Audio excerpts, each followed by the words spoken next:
Toute personne enfreignant la loi ou arrivant illégalement sera immédiatement expulsée. Peu importe s'il est gentil, souriant avec moi ou s'il vient avec un couteau. Je ne ferai pas cette distinction.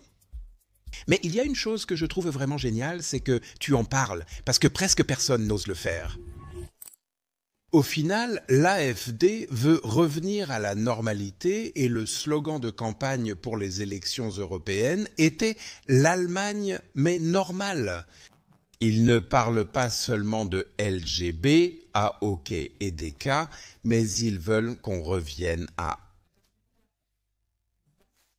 Je ne suis pas du genre à dire « le bon vieux temps était tellement génial ». Tout change, tout reste en mouvement. Il faut apprendre, les temps changent. D'ailleurs, la langue change aussi. Je ne veux simplement pas que la langue soit modifiée d'en haut. Personne n'aurait l'idée d'introduire ces absurdités de genre dans la langue. Mais bien sûr, soudainement, le mot « cool » est utilisé et c'est déjà démodé, mais il y a toujours de nouveaux mots. C'est comme ça aujourd'hui, tout change. Je dois revenir aux fondamentaux. Et nous vivons en ce moment, littéralement en ces minutes, que revenir à d'anciennes valeurs est un immense progrès. Le nom-clé est Donald Trump.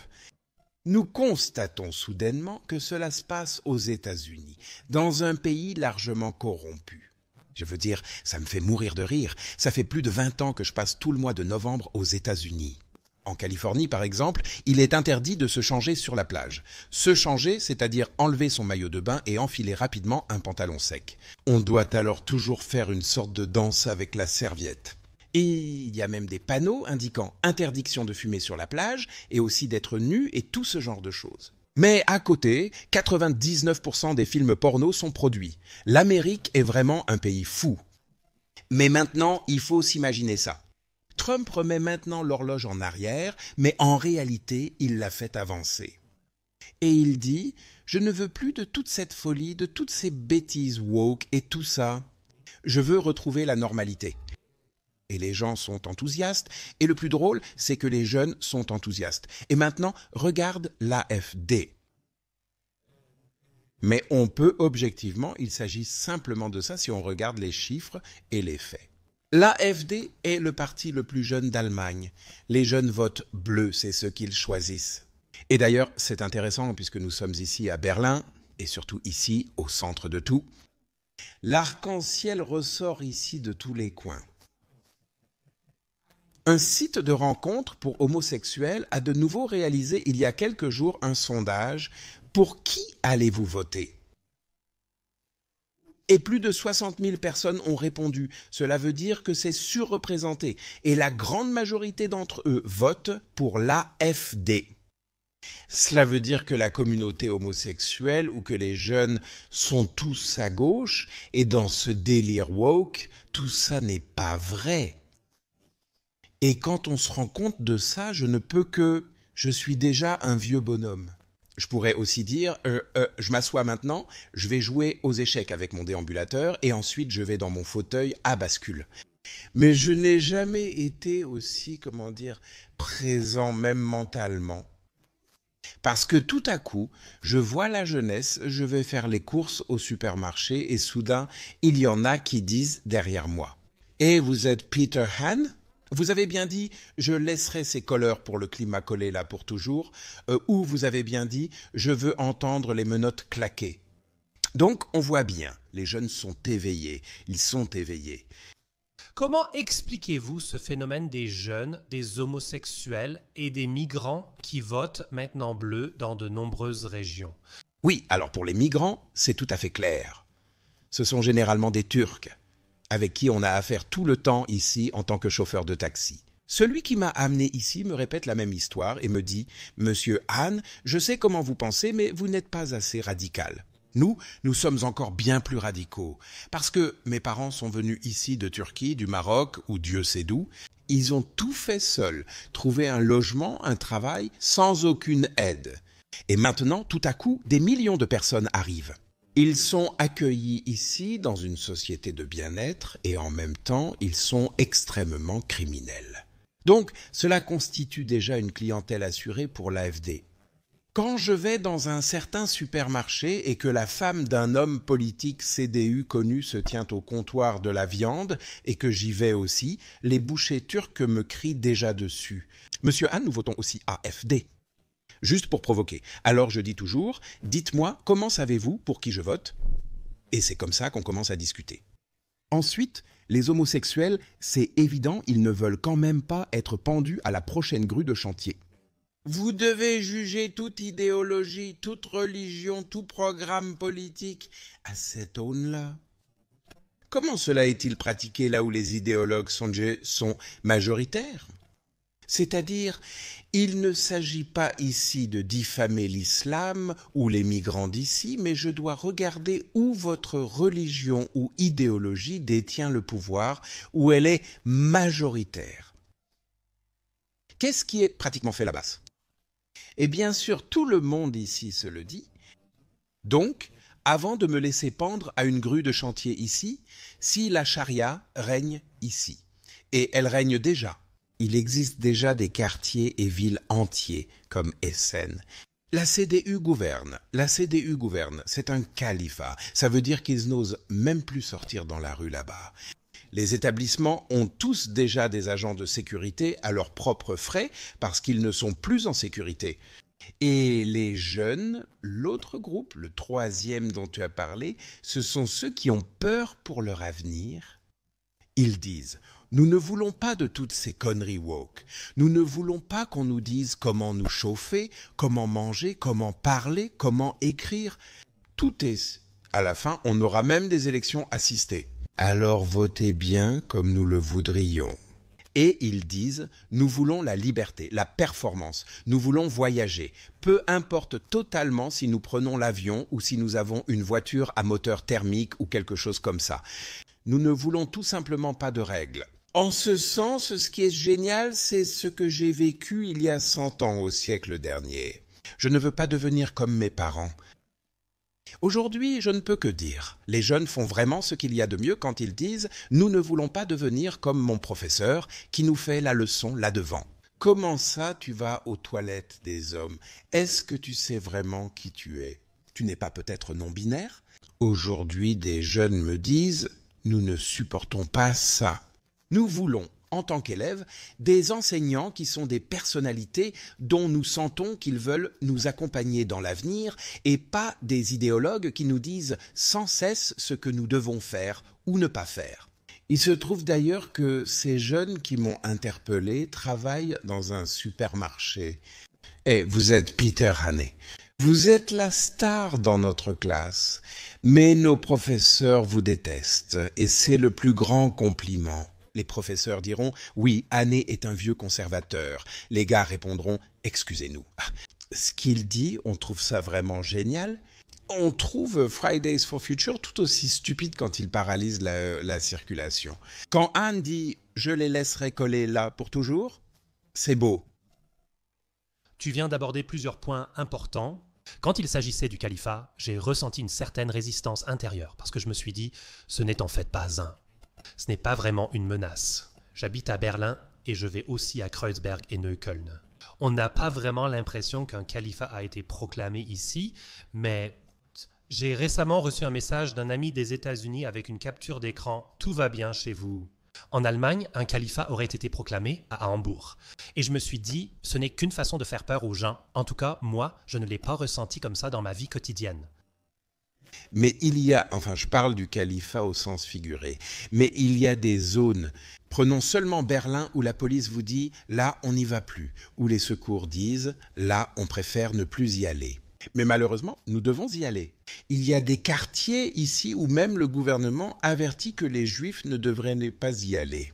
Au plus tard à ce moment-là, je dois quand même commencer à m'inquiéter. Cela veut dire que si deux hommes se tiennent la main et s'embrassent dans la rue, ils sont en danger à Berlin dans certains quartiers qui deviennent de plus en plus grands.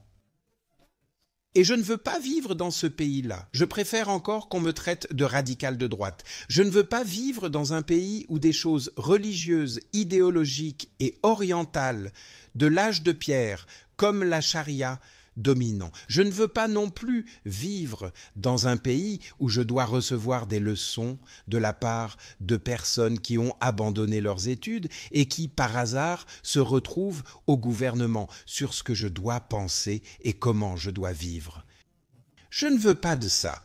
Et c'est pourquoi je dis simplement, nous devons préserver notre pays avec ses merveilleuses racines culturelles qui, soit dit en passant, se trouvent toutes dans la Bible, la culture chrétienne occidentale.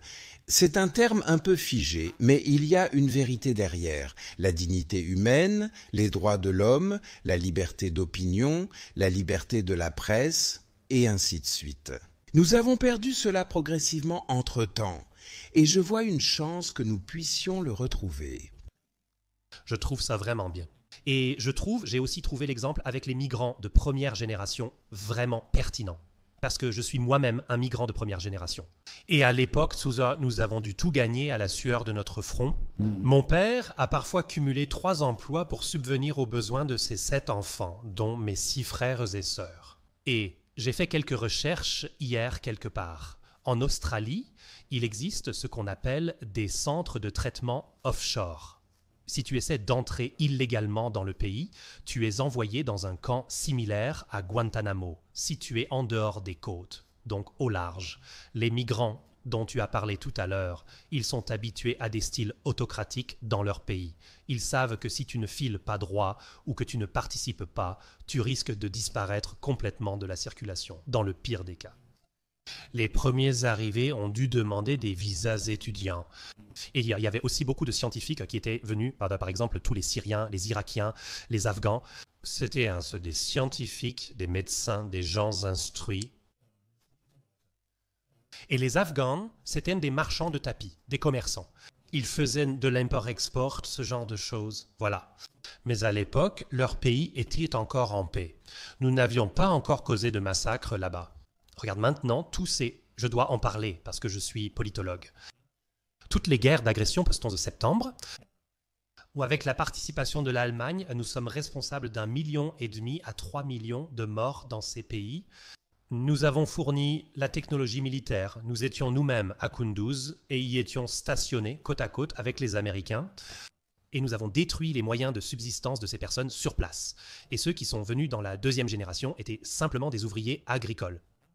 Ces personnes n'étaient jamais allées à l'école. Ceux-ci étaient bien plus difficiles à intégrer que les premiers, venus volontairement d'un pays pacifié en Allemagne. Nous en sommes un peu responsables. C'est aussi du karma. Si je détruis leur subsistance, avec 1,5 à 3 millions de personnes, il n'est pas surprenant qu'en Allemagne, un traumatisme pousse quelqu'un à commettre un massacre à Aschaffenburg. Comparé à 3 millions de morts dans leur pays. Qu'est-ce que tu en penses ? Bon, c'est en partie comparer des pommes et des poires par rapport à... Je ne m'excuse pas du tout en Allemagne.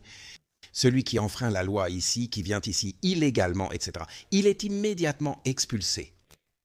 Peu importe s'il est gentil, souriant avec moi ou s'il vient avec un couteau. Je ne ferai pas de distinction.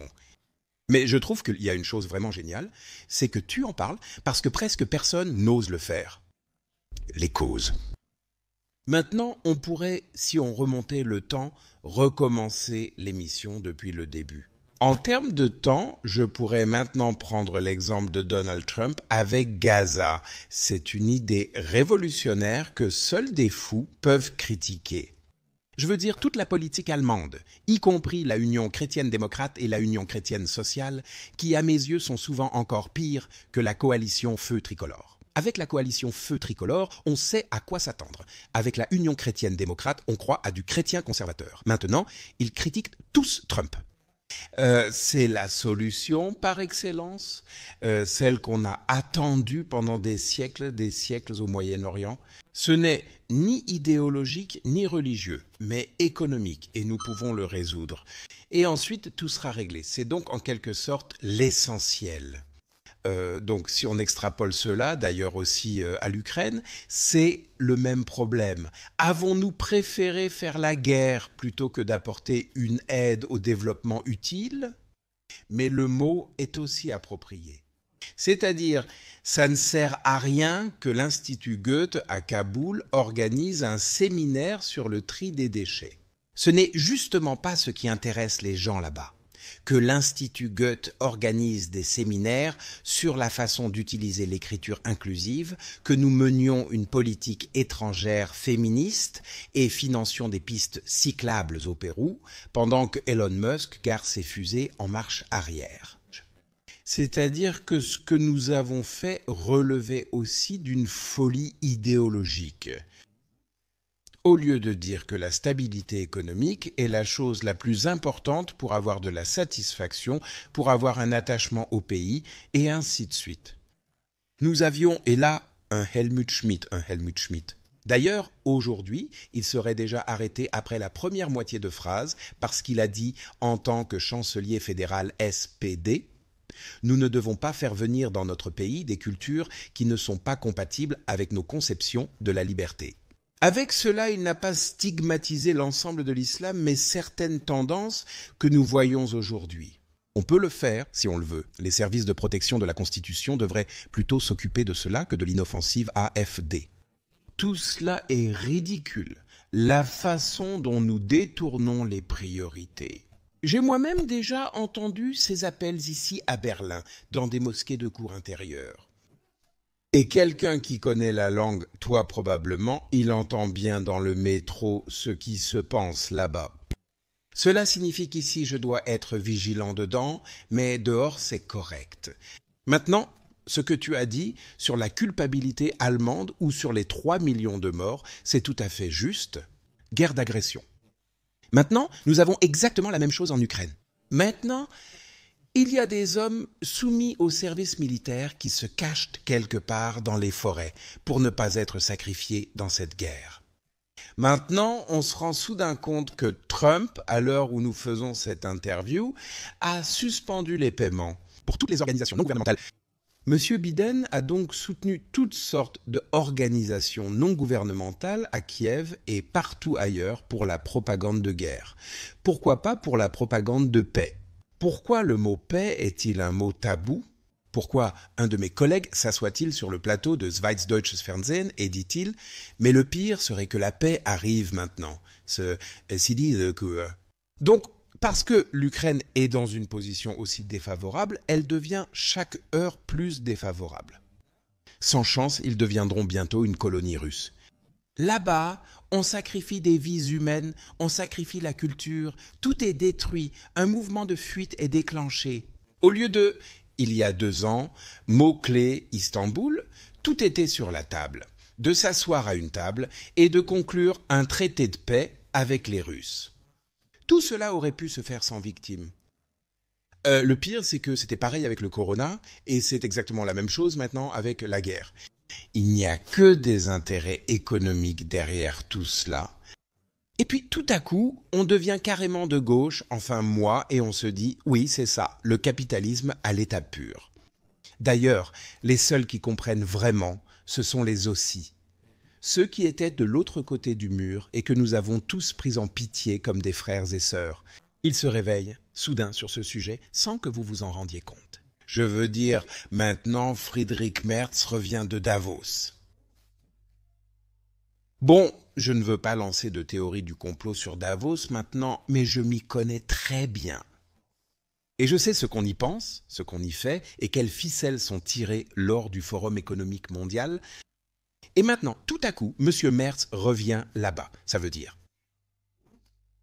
Tu sais ce que je trouve le pire de tout ?